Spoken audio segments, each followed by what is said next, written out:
Bismillahirrahmanirrahim. شروع اللہ کے نام سے جو بڑا ہی مہربان اور نہایت رحم فرمانے والا ہے.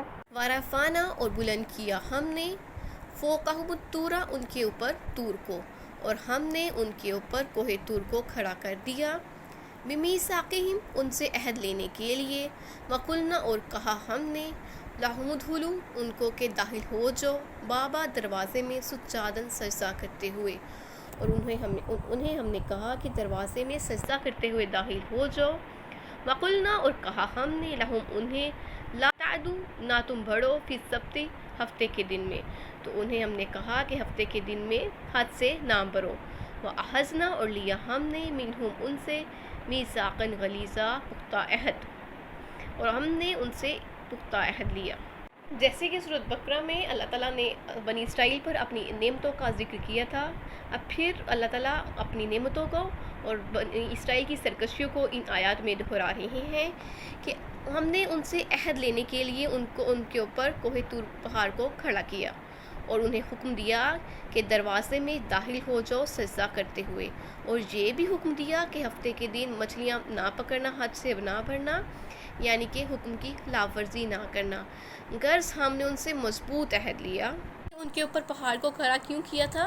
جب ان لوگوں نے تورات کے احکامات سے انکار کیا، حضرت موسیٰ علیہ السلام کی فرمانبرداری سے بیزاری ظاہر کی، تو ان کے سروں پر پہاڑ کو معلق کر دیا گیا اور ان سے کہا گیا کہ اب بولو، پہاڑ گرا دیا جائے گا، یہ احکامات قبول کرتے ہو؟ تو یہ سب سجدے میں گر پڑے اور احکامات قبول کرنے کا عہد کیا. تو ان کے دل دہشت سے کانپ رہے تھے، اور پھر پہاڑ ان سے ہٹا دیا گیا. تو ان کی جو دوسری سرکشی کو اب اس آیت میں پھر بیان کیا جا رہا ہے، یہ قول و فعل دونوں کو بدل دیتے تھے. انہیں حکم ملا تھا کہ بیت المقدس کے دروازے میں سجدہ کرتے ہوئے جائیں اور حطۃ کہیں، یعنی اے اللہ ہماری خطائیں کو بخش دے، کہ ہم نے جہاد چھوڑ دیا. لیکن انہوں نے حطۃ کی بجائے کیا کہنا شروع کر دیا؟ خنطۃ.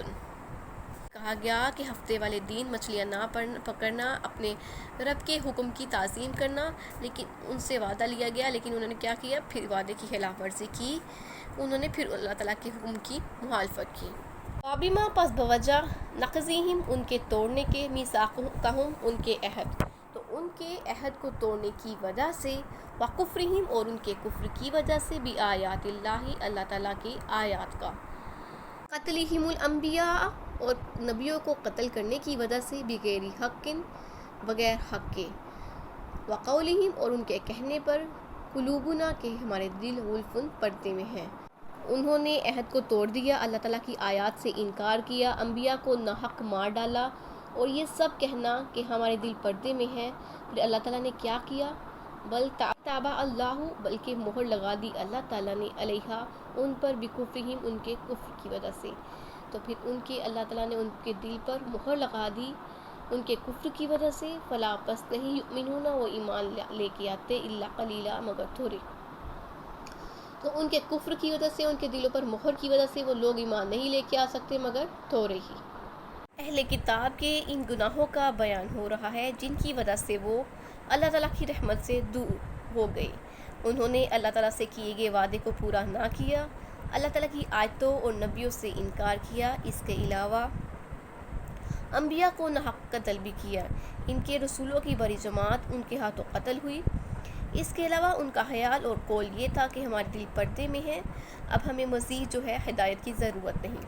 جیسے مشرکین نے کہا تھا کہ اے نبی صلی اللہ علیہ وآلہ وسلم تیری دعوت سے ہمارے دل پردے میں ہے. پھر اللہ تعالیٰ نے ان کے ساتھ کیا کیا؟ اللہ تعالیٰ نے ان کے دلوں پر مہر لگا دی، کیونکہ یہ کفر میں پختہ ہو چکے تھے. ہمارے دل پردے میں ہے، ایسا نہیں ہے، بلکہ تمہارے کفر کی وجہ سے تمہارے دل جو ہے وہ سخت کر دیے گئے ہیں. وَبِكُفْرِهِمْ اور ان کے کفر کی وجہ سے، وَقَوْلِهِمْ اور ان کے کہنے کی وجہ سے، عَلَىٰ مریم علیہ السلام پر، بہتان عظیمہ بڑا. تو ان کے کفر کے سبب اور مریم علیہ السلام پر ایک بہتان عظیم باندھنے کی وجہ سے، اس آیت میں ان کا جرم عظیم بیان کیا گیا ہے کہ انہوں نے مریم علیہ السلام پر بھی زناکاری جیسی بدترین تہمت لگائی تھی. قولہم اور ان کے کہنے کی وجہ سے، انا بے شک، قتلنا المسیح قتل کیا ہم نے مسیح کو، عیسی ابن مریم عیسی بن مریم کو، اور ان کے یہ کہنے کی وجہ سے کہ ہم نے مریم کے بیٹے عیسیٰ مسیح کو قتل کیا، رسول اللہ جو کہ اللہ تعالیٰ کا رسول تھا۔ وما قتلوہ، اور نہیں قتل کیا انہوں نے، وما صلبوہ، اور نہیں سولی پر چڑھایا انہیں، ولیکن، اور لیکن، شبہ لہم، ان کی شباہت کو، لیکن انہوں نے حضرت عیسیٰ علیہ السلام کو قتل نہیں کیا اور نہ انہیں سولی پر چڑھایا، بلکہ ان کو ان کی سی صورت معلوم ہوئی۔ الذین اختلفوا، اور بے شک جن لوگوں نے اختلاف کیا، فیہ، اس میں، لفی شک منہ، البتہ شک میں ہے اس بارے میں۔ تو جو لوگ ان کے بارے میں اختلاف کرتے ہیں وہ ان کے حال میں شک میں پڑے ہوئے ہیں۔ الا، مگر، اتباع الظن، اتباع کرنے والے، پیروی کرنے والے گمان کی۔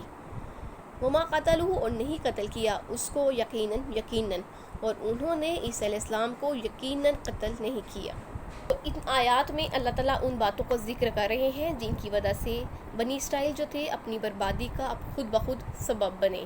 تو پھر اس آیت میں ان کی ایک اور جو ہے خرابی کو بیان کیا گیا ہے کہ ان کے یہ کہنے کی وجہ سے کہ ہم نے مریم کے بیٹے عیسیٰ مسیح کو جو اللہ تعالیٰ کے پیغمبر تھے قتل کیا، اور انہوں نے عیسیٰ علیہ السلام کو قتل نہیں کیا اور نہ انہیں سولی پر چڑھایا، کہ ان کے متشابہ جو ایک شخص تھا اس کو انہوں نے قتل کیا، اور جو لوگ ان کے بارے میں اختلاف کرتے ہیں وہ ان کے حال میں شک میں ہیں، اور وہ پیروی ظن کے علاوہ ان کو کوئی بھی کسی بھی چیز کا علم نہیں، یعنی کہ وہ گمان سے کام لینے کے علاوہ ان کو علم کسی بھی چیز کا نہیں، اور انہوں نے عیسیٰ علیہ السلام کو یقیناً قتل نہیں کیا۔ وہ بطور مذاق اور اپنی برائی کے کہتے تھے کہ ہم نے حضرت عیسیٰ علیہ السلام کو مار ڈالا۔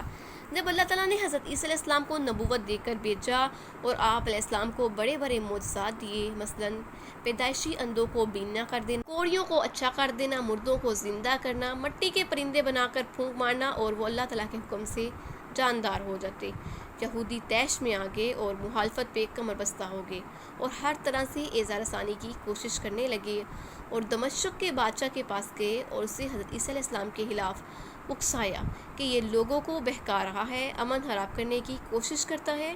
بادشاہ نے حضرت عیسیٰ علیہ السلام کو گرفتار کرنے کا حکم دیا اور سولی پر چڑھا کر کانٹوں کا تاج پہنا کر لوگوں کو اس دکھ سے نجات دلوائی۔ جب آپ علیہ السلام کو گرفتار کرنے وہ لوگ گئے تو آپ کے ساتھ اس جگہ پر تقریباً 13 یا زیادہ سے زیادہ 70 آدمی تھے۔ جمعہ کے دن عصر کے بعد انہوں نے محاصرہ کیا اور ہفتے کی رات تک مکان کو گھیرے میں لے لیا۔ جب حضرت عیسیٰ علیہ السلام نے محسوس کیا کہ وہ آپ کو گرفتار کر لیں گے تو آپ نے اپنے ساتھیوں سے فرمایا، تم میں سے کون چاہتا ہے کہ اسے میری شباہت مل جائے اور ان کے ہاتھوں گرفتار ہو جائے؟ اس پر ایک نوجوان نے کہا، میں اس کے لیے جنت کا ضامن ہوں، مجھے منظور ہے۔